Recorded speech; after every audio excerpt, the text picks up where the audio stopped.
Hello there, this is Janet Roper, animal communicator and educator, and I want to welcome you to tonight's free animal communication conference call about animal communication, what it is and what it is not. This lovely horse that you see on the screen right now, or this picture of this lovely horse that you see on the screen right now, is my horse Shiloh, and he is an angel horse now.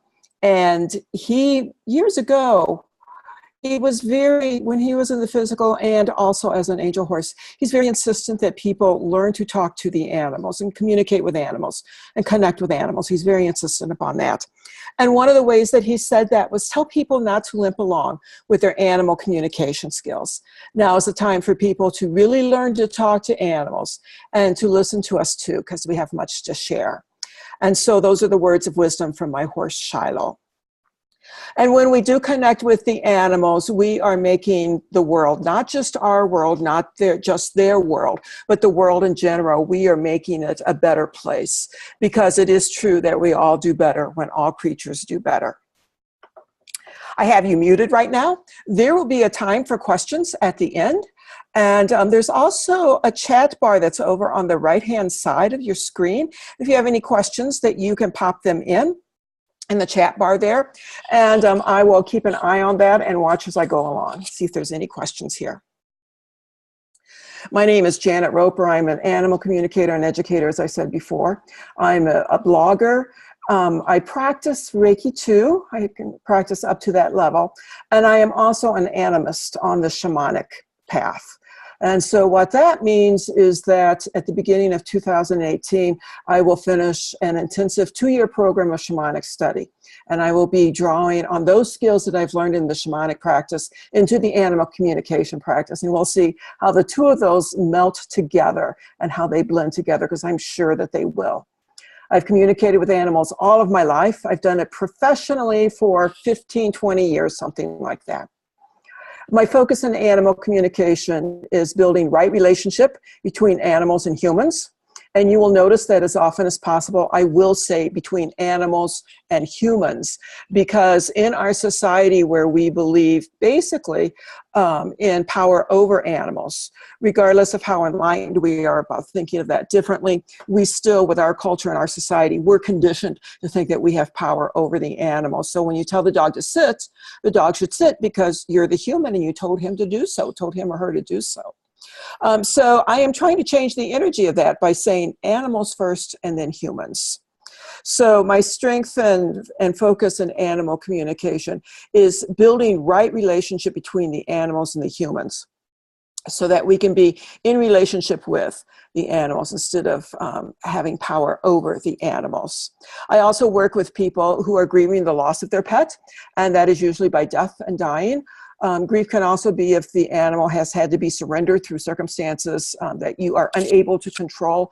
But the aspect that I focus in on is with the animals who are transitioning or have transitioned, helping people and the animals with that transition, and also helping the people who are left behind to integrate and work with the grief that they are experiencing. I also believe everyone can talk to the animals. It's just as natural as it is breathing. We've just been told for so many years, all of our lives, and again, it's a cultural thing, that this is not something that we can do. And of course you can't talk to animals, but yes, we can.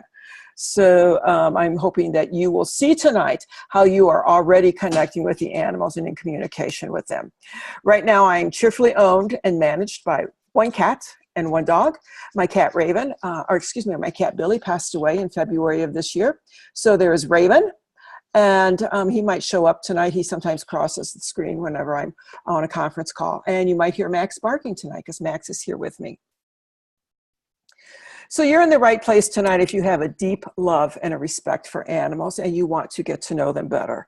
You want to be in a deeper relationship with them and you're not sure how to do it. So you're in the right place tonight if that's what you're experiencing. You are also in the right place if you have a feeling that the animals, whether it's the animals that you live with in your household, the domesticated animals, or the animals in your backyard, or the animals in the wild, if you've had a feeling they've been trying to connect with you and you're just not sure how to connect with them. And you're also in the right place if you want to connect and you don't know where to start. Tonight, it's very basic about animal communication, and it's very foundational. And what you'll hear tonight will give you a good place to get started on your animal communication journey. So tonight, I'm going to talk about how I got my start as an animal communicator, what I love about animal communication, why animal communication is so helpful, and believe me, it is, the question I most asked, and we're going to talk about what animal communication is, what it is not, how it works. I'm going to show you how you can get started tonight, and then we'll talk about ways we can stay connected. I do invite you to take notes or screenshots tonight, because at the end of this, I'm going to have a surprise for you. So I do invite you to take the notes and the screenshots, and we'll talk about that at the end. So this beautiful puppy dog that you see here is Teddy, and that is how I got my start into animal communication. At the time, and this was, I'm going to call it 2000. I'm really so bad with years, but we'll call it 2000-ish. I was teaching music in my home, and one of my dogs had passed away. And I'm the kind of person that I always need 2 dogs in my life, at least 2 dogs. And so I took my other dog, Squirt, I took my other dog, Emmy, to the Humane Society, and we were looking for a dog, hopefully to bring home with us. And I found this, we walked in, and I found this wonderful dog, and he was just a big smile on his face, and he had this big fluffy tail with the little puppy dog attached to his tail. And this dog was just dirty, and he was fat, and he had burrs in his hair and in his fur, and it just, he was just kind of sad looking, except he was so happy. And he would just loved life. This was before I got my start into animal communication. So I looked at the dog, and I had my list of questions that I was going to ask the people there about, a dog and what I needed in my life, how to put the dog into my life, find a dog that would actually do well in the way my life situation was at the time. And so I talked to them about this dog. His name was Tundra. And I asked them all the questions. And one of the questions I said, does he keep his kennel clean? He said, yeah, he keeps his kennel clean. So that settled it. I adopted Tundra, changed his name to Teddy. Emmy and I brought him home. And the first thing Teddy did was to pee in the house. And I thought, well, it's just marking his territory. Well, it went from bad to worse. And I mean from bad to worse, from really worse. And I had taken him into the vet, and they said he was perfectly healthy, and I worked with a trainer. And I probably should have called on another trainer, because that trainer and I did not jive with the expectations she had for me to do with Teddy, to train Teddy. They didn't work for me. And so literally I'm sitting in front of the fireplace. I lived in Minnesota at the time, and getting ready to light the fire and crumbling up the paper, and this ad for animal communicator falls in my lap. And out of desperation, I'm going, well, tried everything else. Might as well try this. So this woman lived in my neck of the woods, just a few miles away. Called her. She came out, made a house call, talked to me and Teddy, and I saw what she was doing. And I'm going, oh my gosh, I've done that all my life. I just didn't know there was a name for it. And so when she was working with Teddy and with me, there was homework to be done. I needed to do the homework. But at the end of the sessions that we had with her, the communication that she did with Teddy and the communication she did with me, and helping the two of us, Teddy and me, relate, it just really changed both of our lives. And pretty much to his dying day, Teddy kept the house clean, which was just really amazing. You can read our full story on my blog. Just go to janetroper.com, then tap on the blog that's up there at the top, and then type in how I became an animal communicator. Also, I'll be sending you an email probably tomorrow, because I have to wait to get the recording tonight. But I'll be sending you an email, and there will be a link to that to see how I became an animal communicator. So what I love about animal communication is how it deepens the bond between animals and humans. And once you've experienced it, there's nothing like it. There's nothing like it, because all of a sudden you are able to connect with the animal and find out what's going on from their point of view. I delight in witnessing when a person realizes that they can connect with the animals in a deeper and more profound way. I cannot tell you how many times somebody has called me with what they are considering a problem that needs to be solved in the relationship between them and their animals. And we have the talk, well, not the official communication, but we have like an intake talk, and I see, what's going on, and, talk with them, make sure I'm the right communicator for them, and make sure that I can help them. And then once we settle that, time is set, and usually it's a week or two out. And I cannot tell you how many times that we've done that, gone through that process. And the people will call me back 2 days later and say, Janet, there's such a remarkable difference since we just set the appointment. Do we need to keep the appointment? The answer to that is yes, we need to keep the appointment. But also the answer to that is because the door to animal communication has been opened and the animal realizes that you are just there ready for them to connect with them and to help them in a different way, it opens endless possibilities. And to see the humans realize that, it's mind-blowing. Every time I witness it, it's just mind-blowing. And I love it when people realize that we all can connect with the animals. It's not a special gift. I'll talk about this later. It's not a special gift. You don't have to be psychic. We can all talk to the animals. It's something that is innate with us. It's more a case of remembering how to do it than learning how to do it. And then, yes, sometimes a dog is a dog and a cat is a cat, a horse is a horse, and a mouse is a mouse. And sometimes they are also our teachers and our helpers in this lifetime. And I love when people witness that and they go, oh my gosh, did you realize, Janet, that every time I'm sad, my cat crawls up on me and licks my tears? And they may not have realized that before until, I've talked to them, we've worked together, and all of a sudden they are more open to observing what's going on and what the animal is doing. So it's an incredible thing. Those are just a few of the things I love about animal communication. The list is endless, actually. Animal communication is so awesome because you get the point of view directly from the animal.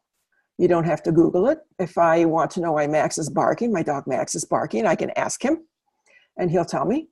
If I want to know, and this really did happen with my cat Billy when it was getting close for him to transition over, and I would check in with him and is it time to cross over, Billy? Are you ready for help now? He'd go, no. And then one day he said yes, and I knew that it was time. So we're getting the point of view directly from the animal. You can learn about potential health issues before they become a problem. Now, animal communication, and again, we'll go more into this later, animal communication is not a replacement for qualified medical care or qualified trainer. It supplements those. But what does happen in an animal communication session is that if something is awry medically, oftentimes the animal will tell me, well, my leg feels such and such, or I have a hard time catching my breath. Or the food doesn't taste good, something like that. So I can relay that information onto the human, and then they can do with it what they see fit to do. You can also discover possible explanations for behavior, as I did whenever I adopted Teddy, the dog that got me into animal communication. One of the reasons that he peed and pooped in the house was he'd never been trained. Teddy was one of these dogs he was so cute in, the standard way our society thinks of cute, and adorable and lovable, and he knew how to play it. And the people that had him didn't know how to train a dog, didn't know how to work with a dog. So poor Teddy was just left with all the ups and downs. Do I pee on the paper? Sometimes I can, sometimes I can't. How do I know when I can? How do I know when I can't? And there's all kinds of issues going on. So when the communicator helped me and Teddy, she explained to me why he was acting out the way he was. It made perfect sense. It made perfect sense that the poor guy didn't know what end was up, and it was just a matter of working with him, retraining him, and helping him to know what he needed to do. So that's another reason in my book why animal communication is so awesome. Animal communication helps prepare the animals and the people in the death and dying and the hospice area. And a story with that is, I think it was 4 years ago. Within 3 months' time, I had two of my animals that were getting ready to cross over. One was my cat, Mitzi, and the other was my dog, Emmy. And Emmy was the first to cross over, and she was very insistent she wanted to cross over at home. And so I called the vet, and will you come out and will you administer the shot here? Yes, they would. So Emmy got to pass away at home, surrounded by the vet and the vet tech that she loved. I was there with her, and her animal family was there with her too, and that had been very important to him. Mitzi, on the other hand, was just bound and determined that she was going to go into the vet's office, and that's where it was going to take place. And she got sick over a long holiday weekend. I think it was Labor Day. And she had to hold out. And I told her, I said, Mitz, if you want to go, excuse me. Mitz, if you want me to take you into the emergency vet, I will do that. But the emergency vet was like probably at least an hour and 15 minutes away, one way. And she didn't want that. She said, I'll hang out and then I'll go see my vet on, when they're open. So they opened, I think it was on a Tuesday. So at, 7:59 and a half, I'm calling the vet's office saying I need to bring my cat in. And they were open to that. That is one of the huge benefits from my perspective on how animal communication can help.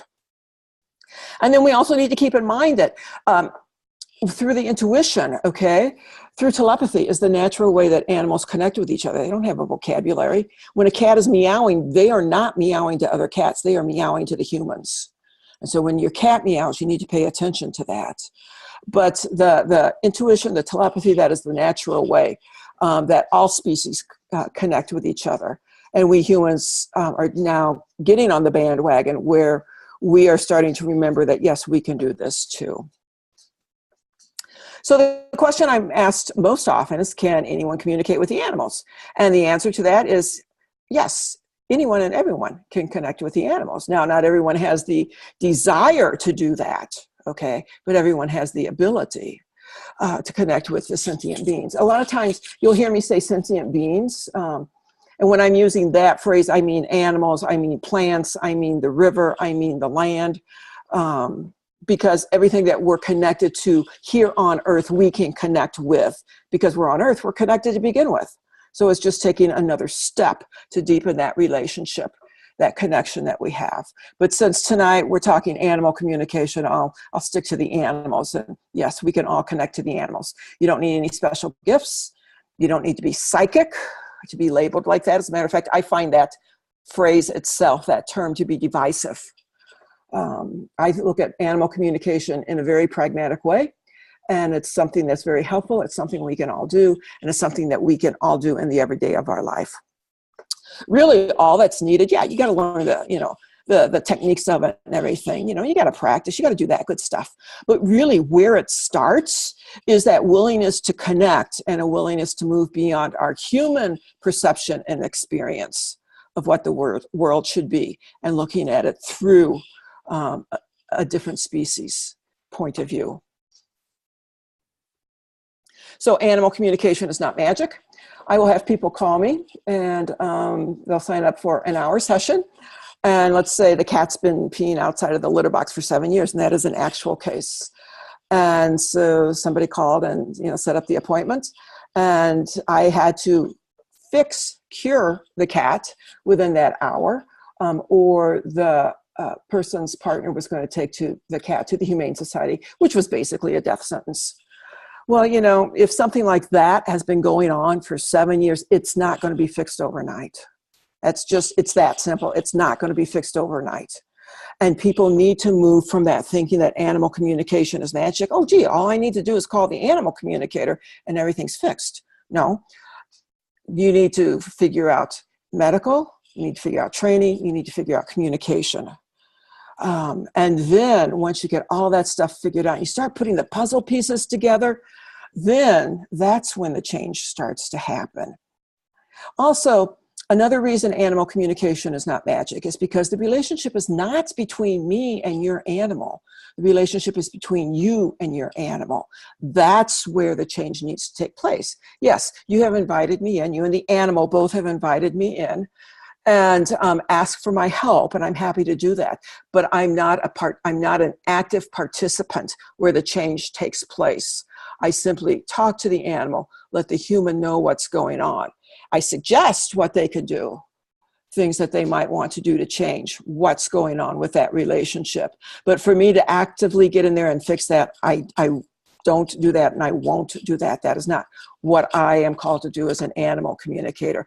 And frankly, if you get somebody who does say that they can fix it, I would seriously look around for other communicators, because a communicator is just a communicator. The relationship is between you and the animal, and that's where the change takes place. Animal communication is not a medical diagnosis, prescription, or treatment, and I'm very clear about that when I'm talking with my human clients. There will be times, if I mentioned earlier, that the animal will say, I don't feel well. And then I'll be saying, when's the last time you had your dog to the vet? When's the last time that the horse saw the vet? And then we take it from there. Nor is animal communication a replacement for training. I have people who call me who have aggressive dogs, and they want me to talk to the dog and just ask the dog to behave. No, that's dangerous. And there's a liability that's involved there on so many different levels. I'm to the point now where I no longer work with aggressive dogs, other than tell the person to get a trainer. If I know a trainer in their area that I can recommend, I will do that. But as far as communicating with aggressive dogs, at this point in my practice, I'm not doing that. Animal communication it's the natural way we connect with each other. It's the natural way we humans connect with each other. Well, I shouldn't say animal communication is, but the intuitive communication is the natural way that we humans connect with each other. Because you think about it, a very small percentage of our communication is verbal. Most of it is through body language or through the gut feelings that we get. Animal communication is connecting to and developing a relationship with animals using your intuition. So, what you're doing is you're going beyond what you see in the everyday, and you're connecting beyond the physical. Even though we are still in the physical, you're connecting with things that are not necessarily experienced in the physical. So when I am connected to an animal, usually the way I will get information is through words, because I'm a wordsmith. I like words. I talk a lot, okay? The animals know that's the way that they can reach to me, that I will pay attention to them. So they'll usually send me words. Other than that, they send me pictures, and then on that, they will send me physical feelings, either physical as in body feelings or emotional feelings. So when we have that two-way conversation directly with the animals, and when there's active listening that's going on, there are resolutions of problems that are created and are just wonderful things, because you're seeing what's going on from another participant's point of view, another species' point of view. When you have that information, it really helps to create a win-win solution for everybody concerned. So with animal communication, how it works is you purposefully connect with the animal. We'll go into this deeper in a few minutes. Information is both sent and received through the senses. And the information has an energetic essence to it that connects directly with the sender and the receiver. So when I'm in an animal communication session and say I'm talking to 3 red horses, okay? Yes, pictures do help. They do help me, okay? But also, it's like an imprint that I'm getting from each animal. So if the horse, my horse was a red horse, let's say the red horse Shiloh in the group said, I've got a hitch in my giddy up. And I'm wondering, well, did Red say that, or did Shiloh say that? I'll sit still, I'll be still for a moment, and I'll listen for that imprint, feel that imprint, and see who it came from. And then I'll be able to tell the human, the red horse Shiloh said this. The horse named Red did not say this. This came from Shiloh. Have you noticed anything going on with the way the Shiloh is moving? The thing that is cool about animal communication is that the man-made barriers of time and space don't exist. That's why I can connect with animals on the other side of the world, on the other side of the state, or at the end of the block. As a matter of fact, when I am working with animals, I do not like to have the animal in front of me. I don't mind a picture, but to have the animal physically in front of me, watching them move and everything, then I start reading body language. And when I'm working with the animals, I truly want it to be through my intuition. Just a reminder to keep taking those notes, and you'll see why at the end. And now we're going to talk about how to get started connecting with the animals. And I call it a circle of quiet.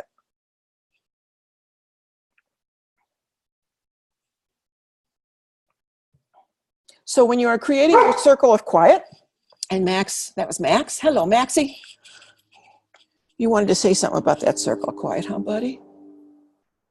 So when you are creating your circle of quiet, there's basically some steps that you're going to go through. And particularly at the beginning, I recommend that you don't skip over anything, that you go through each step so that it becomes ingrained, so that you know what to do. And If you need to do things differently at a later date after you've had practice, that's fine. But at the beginning, it's really important that you get the steps in order. So the first thing I want you to do is, in your house or outside, go to a quiet physical place where you won't be disturbed.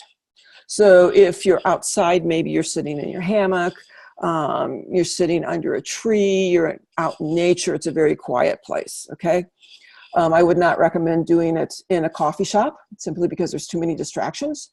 Even if the coffee shop is quiet, and there are times when coffee shops are quiet, there are still distractions because there are the wait staff there who are moving around and doing their job. There's usually music going on, and even if it's not busy, there's usually people going in and out. Those are all distractions, particularly at the very beginning. So I want you to go to a place where, if you want to use the word isolated, maybe that's the way to look at it. You're outside, you're in a quiet place where you're not disturbed. If you're inside, maybe you go to a room and you shut the door. And if you live with other folks, you just tell them, for the next 15 minutes, the door's shut. Please don't bother me. Please respect that I need to be here in quiet during these 15 minutes. You'll quiet your body. One way to do that is to, well, first of all, just get rid of all of the distractions. So if don't take your cell phone with you, don't take a radio with you, don't take an iPad with you. You're getting rid of all the distractions because you don't want to be creating your circle of quiet and then all of a sudden have beep, beep, beep. You have mail going on. So you quiet your body that way, quiet your mind. And the way I work with quieting both my mind and my body is by focusing on my breathing. I will inhale, usually to the count of 3. I will hold my breath for the count of 3 and then exhale to the count of 3. And I will do that quite a few times, okay? I would say for beginners to do it at least 6 to 8 times, okay? And then you'll feel yourself calming down. If you feel your anxiety start to raise again, one of the things that helps me a lot is to just blow out that anxiety like that. So you quiet your mind and your body by focusing on your breath. If you have another way that a meditation that you've done that works for you, by all means do that. When you connect with the animal, you ask permission to speak with the animal. The words, may I, please, and thank you go a heck of a long way when it comes to animal communication and to putting us in right relationship with the animals so that we're not in power over, but we're in relationship with. You honor the animal's response. If the animal says, yeah, now's a good time to talk, then you go with it. If the animal says, nope, don't want to talk now, then you go with it. It's not a reflection on you if the animal says no. That's important to keep in mind. Think about it. Okay, let's go back to the coffee shop. The coffee shop is filled this time, okay? And somebody comes up, stranger you don't know, and they want to sit with you, and you've seen them, they're in the shop, and you know that they're just chattering away, and you're trying to get a paper written or something. You've got some work that you need to do. And you say, I just really need to do some work here. I'm sorry, but yeah, that's not going to work. So honor what the animal says. If the animal says, come back later, then say, okay, I'm happy to do that. Just let me know when you're ready for me to come back. Or you can say, if you don't feel that you're ready to, listen to when the animals say at any time when they want you to come back, then you say, is it okay if I check with you a little bit later? And again, honor that. So when we're in connection with the animals, we're honoring what they are saying. Okay, here's a perfect example of what happens when you don't. My horse Shiloh, I was on a tight schedule, and I went out to the barn, needed to give him some medicine, needed to give him his feed, that kind of stuff. I zoomed out there and I wanted to talk to him too, of course. And he hated getting his warmer, and of course I was going to give him his warmer at that time too. And so I'm doing all this, and it's like, okay, I want to talk to you now, Shiloh. And he goes, I'm not going to talk to you, you're not going to make me. And he was a big boy. He was a big boy, and he had never done this before, but he put his head in the far corner from where I'm at, and he turned his butt towards me, which of course, the butt on the horse, that's the kicking end kind of thing. So I was just kind of, okay, fine. You just sit in there, you stand in there in your stall and sulk, and I'm going to do some chores, and I'll be back in a few minutes. And I came back, and a few minutes later, and he, turned around, and he had his face looking out over the stall door there, and he was looking into the aisle. I said, okay, I'm ready to talk, and here's what I want to ask you.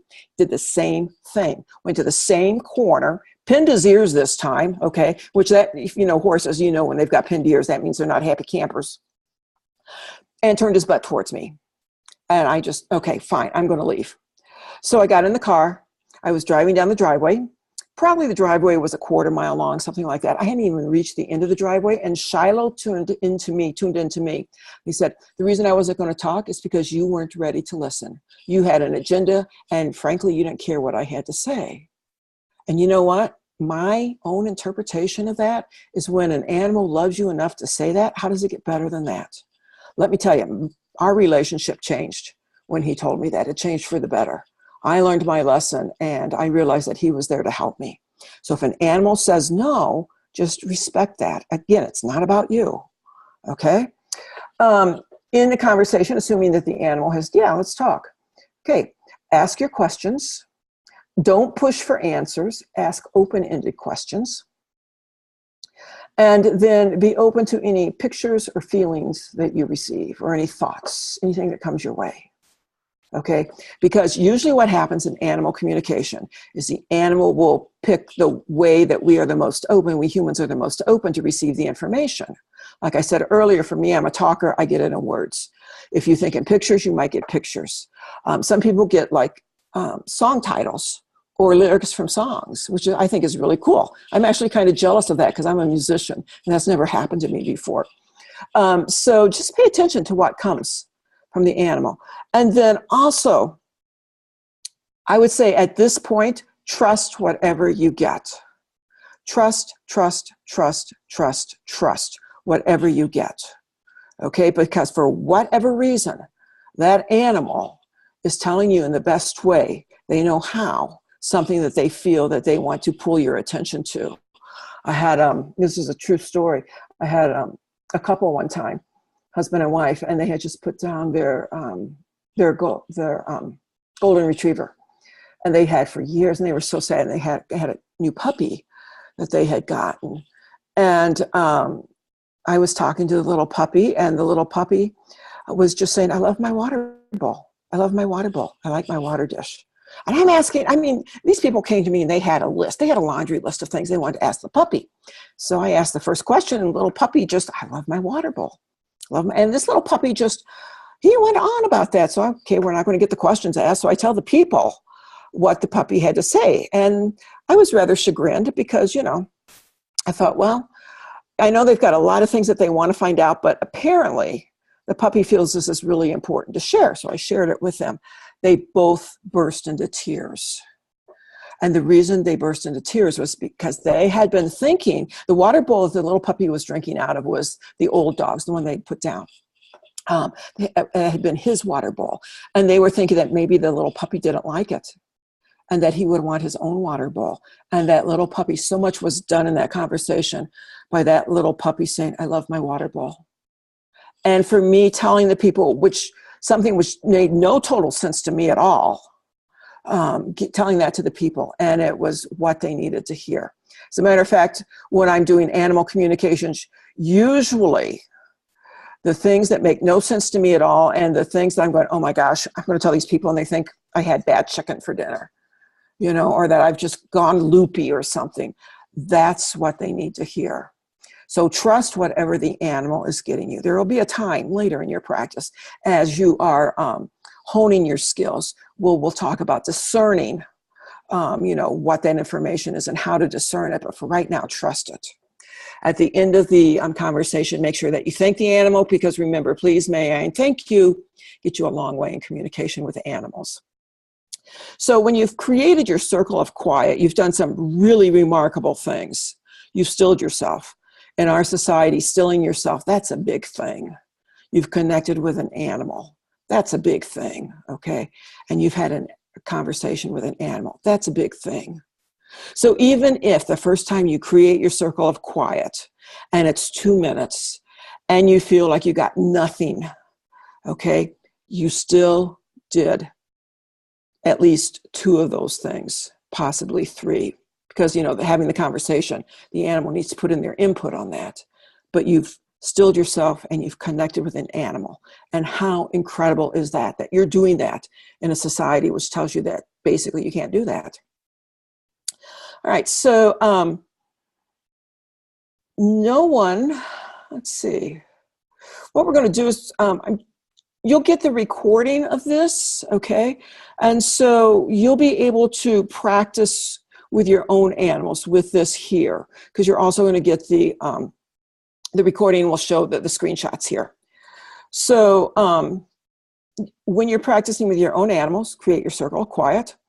Start off by asking very simple questions. How are you feeling? Okay. What do you need from me? Don't start off by saying, oh, why are you in my life? Which is usually where most people want to start, you know. I want to hear this grand, well, I've been there myself and I still do it, okay? I hear this grand reason why the animals are in my life and how between my animals and myself, we've got on our super animal capes and we're making the world a better place. Yeah, well, you know, that could happen. But also, to me, where change really does happen is in the small everyday things. So start with those easy questions. How can I help you? What do you need from me? What do you think about such and such? And then keep a notebook, write it down. Okay, write down your answers and how you received the information. So here is the reason that I encourage you to take screenshots or notes is because, oh, come on, there you go. For those of you who are on tonight's call and who do send me your screenshots or your picture of your notes or something like that, you will receive a copy of my ebook, The Return of the Listeners.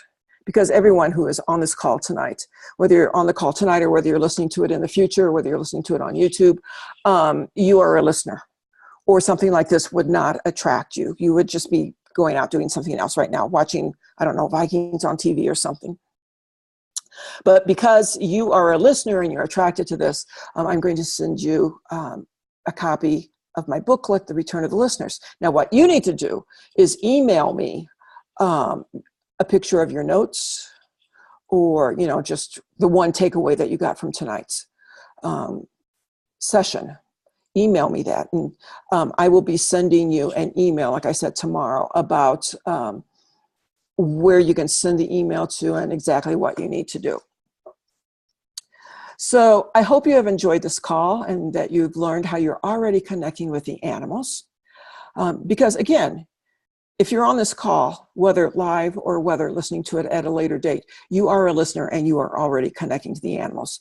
One of the purposes of this call is for you to realize how much you're already doing that. I hope this call has helped you realize that. So let's stay connected, shall we? I'd love to hear your stories. One of the things that I do is I do workshops. As a matter of fact, I've got one coming up next week that is about pet grief in the holidays. And again, tomorrow when you receive the email, you'll receive information on that.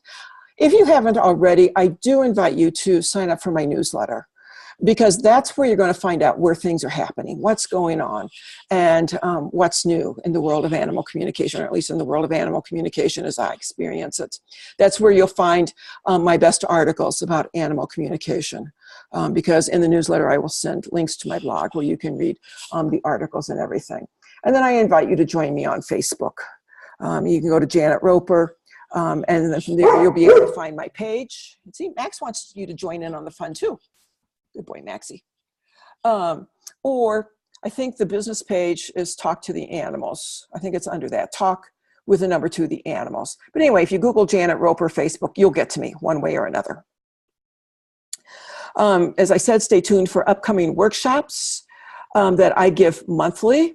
Starting in January, they're going to be on my site instead of where I've been holding them. So just pay attention to that. And again, sign up for the newsletter, and that will keep you abreast of what's going on. And if you are interested in learning more about animal communication, let's talk. Let's talk, okay? Because one way that you can learn animal communication for free is to host your own animal communication class. What you do as a host is you gather a group of your friends, usually no more than 6 or so, and then we do the animal communication class, the beginning animal communication class. That can be handled in different ways. We can either go for 4 weeks, or we can do 2 half days or 1 full day, whatever works for you. If you're in the Missoula area, we'll do it live here in town someplace. Okay, if you're not in the Missoula area and you've got friends all over the country that you want to invite, we'll do it virtually. So if you want to learn animal communication and you are interested in learning it with friends and putting a class together and getting all this information for free, let's talk. We can do that. So I thank you for being on tonight's call. As I said, you will be receiving a recording of this tomorrow. And congratulations for stepping out into the world of animal communication. If there's anything that I can do to help you, just let me know. You can contact me through the email janet@janetroper.com, through the website, which is janetroper.com. And I'm looking forward to hearing your stories. Thanks so much for being here tonight.